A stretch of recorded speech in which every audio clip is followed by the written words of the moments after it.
29 अप्रैल का दिन है।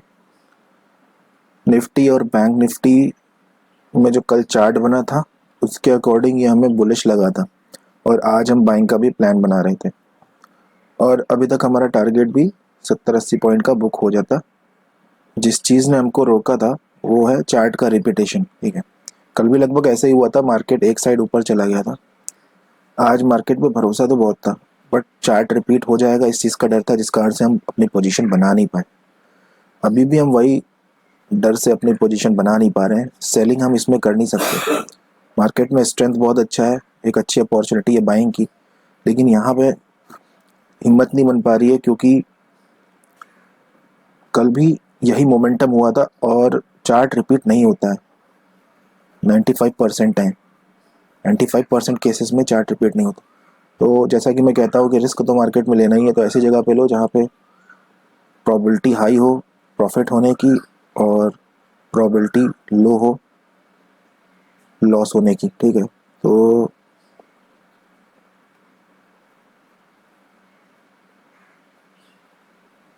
मार्केट डेफिनेटली ऊपर ही जा सकता है, ऐसा लग तो रहा है, लेकिन मार्केट हमेशा वही करता है जो आपको लगता है। ठीक है, लेकिन क्या होता है ना कि आपको प्रॉफिट मार्केट दिखा देता है, बहुत बार ऐसा होता है। तो ये चीज़ है, तो इसमें डेफिनेटली इसमें मना नहीं किया सकता कि यहाँ पे सेलर आ रहे हैं। ठीक है, मार्केट एक बार फिर से ऊपर जाएगा, लेकिन ये चार्ट रिपीटेशन वाला जो है वो हमको काम करने नहीं दे रहा है। क्या करना चाहिए हमको?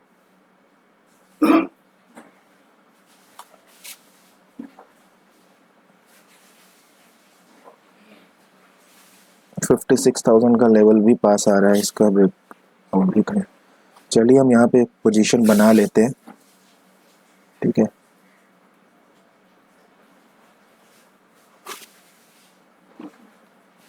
13-17 पे जो है हमने पोजीशन बना ली है। यहाँ पे हमने इसे लॉन्ग कर दिया। ठीक है, चलिए देखते हैं कि चार्ट रिपीटेशन भारी पड़ता है हम पे आज की नहीं, क्योंकि और कोई चारा नहीं था। अच्छा खासा मोमेंटम हो रहा है रिट्रेसमेंट के लिए। मार्केट आता है तो कब आता है, फिर क्या करता है, ये सब देखने वाली चीज़ें हैं।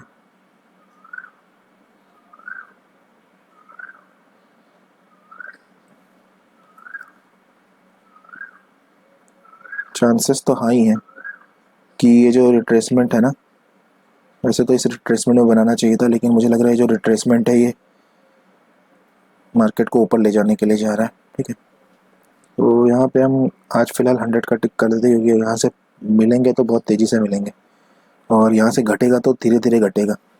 ठीक है, प्रीमियम मिलेगा तो तेज़ी से मिलेगा। और इधर जो लेवल है 58,000 का, 56,000 का, तो उसको ब्रेकआउट कर सकता है। ठीक है, तो 58 ब्रेकआउट करने के बाद 100-200 पॉइंट जा सकता है। ठीक है, ये लेवल है। चलिए देखते हैं। देखिए इस कंडीशन में इससे बढ़िया ट्रेड तो मेरे हिसाब से कुछ हो नहीं सकती थी, लेकिन चार्ट रिपीटेशन ने जो है हमको लगता है फंसाई के मानेगा। आज तो बाइंग साइड की ट्रेड बनती है, लेकिन लग नहीं रहा मुझे कि यहाँ से एसएल हिट होगा, क्योंकि देखिए मोमेंटम के डायरेक्शन में लिया है। मार्केट नीचे आएगा, कल नीचे नहीं आया, कल ऊपर ही रह गया। ठीक है, आज मार्केट जो है थोड़ा सा ऐसे ब्रेकआउट करने के बाद नीचे आएगा। हमने बिल्कुल बहुत ही सिंपल वाले जो है कॉन्सेप्ट पे, बहुत ही सिंपल फंडामेंटल कॉन्सेप्ट पे लिया है। मार्केट में जो तेजी है हमने उसकी ओर लिया है और देख रहे काफ़ी दिनों से ऐसा हो रहा है, काफ़ी दिनों से ऐसा हो रहा है। तो ठीक है, तो प्रोबेबिलिटी यहाँ से बहुत ज़्यादा हाई बनती है कि अपना जो है टारगेट हिट हो।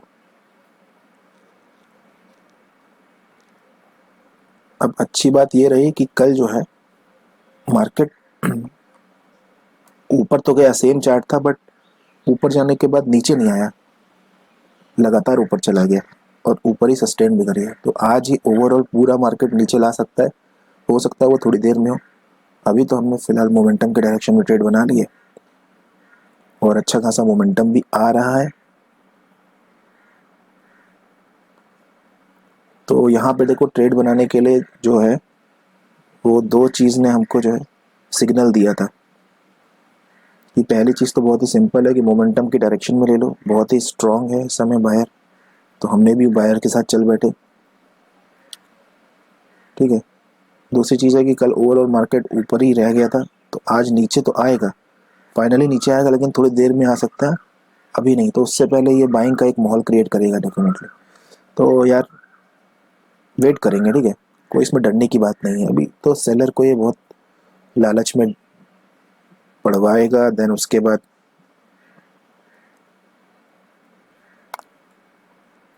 इस केस में क्या हमारा एसएल को ट्रेल कर सकते हैं, तो डेफिनेटली ट्रेल कर सकते हैं, क्योंकि अगर यहाँ से नीचे आया मार्केट तो बड़े से बड़ा एसएल भी ले जाएगा। हम अपना जो है इस पॉइंट के पास एसएल लगाएंगे और यहाँ पे हम 45 पॉइंट यहाँ पे, ठीक है। तो एसएल हम जो है मार्केट के अकॉर्डिंग ही अपने प्रीमियम के अकॉर्डिंग लेके चल रहे हैं।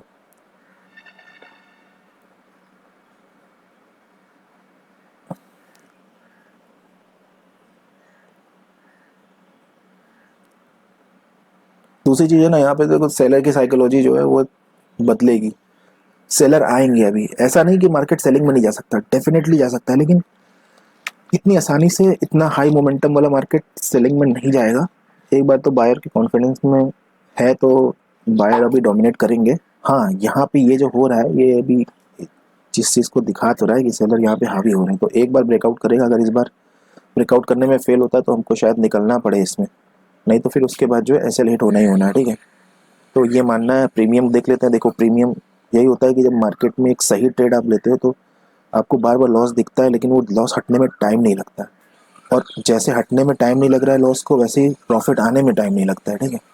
तो इन नो टाइम आप लॉस से लॉस रिकवर करते हो, और लॉस रिकवर करने के बाद प्रॉफिट में आ जाते हो, ठीक है। ये होता है कि आपने मोमेंटम की डायरेक्शन में रखा है। लेकिन अगर बार बार अगर मार्केट ऐसे में स्ट्रगल करे तो फिर निकल भी जाना चाहिए, क्योंकि फिर उसके बाद सेलर आने में टाइम भी नहीं लगते। अभी तक तो रिटेल में सेलिंग जो है आ रहे थे, लेकिन अब जिस तरह से हो रहा है मुझे लग रहा है कि मार्केट डायरेक्शन चेंज कर सकते हैं। अभी तो कोई प्रॉब्लम वाली बात नहीं है, ठीक है, लेकिन हम इस पोजीशन को काट देंगे, ठीक है, जैसे ये इसके नीचे जाएगा। या तो ये इसके नीचे चला जाए, या तो यहाँ पे हमारा एसएल आ जाए 45 पॉइंट। देखते हैं क्या करता है मार्केट।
तो अपना एसएल हिट हो गया है, ठीक है।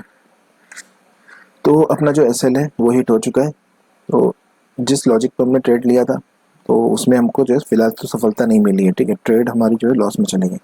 और हमारा जो मानना था कि इस तरह का मोमेंटम पिछले डे आया था तो आज भी वैसे ही हो रहा है, लेना सही रहेगा कि नहीं, वो एक कंसर्न जो था वो हमारे लिए फ़िलहाल तो सही साबित हो गया कि वो एक कंसर्न था, ठीक है। तो अब मार्केट देखिए, यहाँ पे तो हमको लॉस हुआ है और मैं ये कह रहा था कि मार्केट क्या कर सकता है। देखिए मार्केट फर्दर ऊपर भी जा सकता है डेफिनेटली, लेकिन कुछ अलग करके जाएगा, क्या पता इस लेवल को ब्रेक डाउन करके तब ऊपर जाए बाद में, ठीक है। और इस केस में जो मैंने मोटा मोटा कल के लिए ये सोचा था कि मैं बाइंग साइड पे जाऊंगा, लेकिन कुछ ऐसा जिस तरह का चार्ट बन रहा है उसके हिसाब से देखा जाए तो फिर मैं जो इस ब्रेकडाउन का वेट करूंगा। तो इस ये जो ब्रेकडाउन के लिए जा रहा है तो मुझे लग रहा है कि यहाँ से पुट की अच्छी खासी जो है कवर हो सकती है, ठीक है। तो मैं कहीं ना कहीं या तो इस पुट के लिए इस पॉइंट को कवर करने के लिए करता कि इसके ब्रेकडाउन तक जो है यहाँ पे मैं लेता, यहाँ पे पोजीशन बना के इसके ब्रेकडाउन तक वेट करता, ठीक है, कुछ ऐसा करता। तो फिलहाल जो है आज हमने जो जिस तरीके से काम किया उस तरह से सफलता तो नहीं मिली हमको, ठीक है। और बाकी लॉजिक मैंने आपके साथ बता दिया है, ठीक है। तो दोनों ही सही था, यहाँ से बाइंग करने का डिसीजन भी और यहाँ से सेल करने का डिसीजन कोई गलत नहीं था। बाइंग करने का इसलिए था सही था क्योंकि अच्छा खासा मोमेंटम है, तो मोमेंटम की डायरेक्शन में जब भी काम करोगे आपको प्रॉफिट तो बनेगा ही बनेगा। सेल करना यहाँ पे इस वाले कैंडल के बाद सेल करना बहुत सही था मेरे हिसाब से, ठीक है। क्योंकि देखो अभी क्या है कि मार्केट भले ओवरऑल में ऊपर जाएगा लेकिन कब जाएगा क्या जाएगा नहीं पता, पहले इस लेवल को ब्रेकडाउन जरूर करेगा क्योंकि साइकोलॉजी चेंज करेगा ना। लगातार जो इतने दिनों से बाइंग आ रही है उसको साइकोलॉजी चेंज करेगा तभी तो बात बनेगी। फिर जैसे इसका ब्रेकडाउन होगा तो यहाँ पे और सेलर आएंगे तब उनको ट्रैप करके वापस जा सकता है। तो ऐसा करेगा ही करेगा क्योंकि चार्ट मार्केट में लगातार कई दिनों से एक तरफा जो बना रहा है ना, तो इस तरह से मार्केट काम नहीं करता है। आज हर आदमी जो बाइंग करने की सोचेगा, ठीक है, तो वही हमारे लिए भी ट्रैप बन के लाए। फिलहाल मैंने पूरी चीजें आपको बता दी, इस वीडियो में इतना ही। मैं मिलूंगा आपसे नेक्स्ट वीडियो में, तब तक के लिए जय हिंद।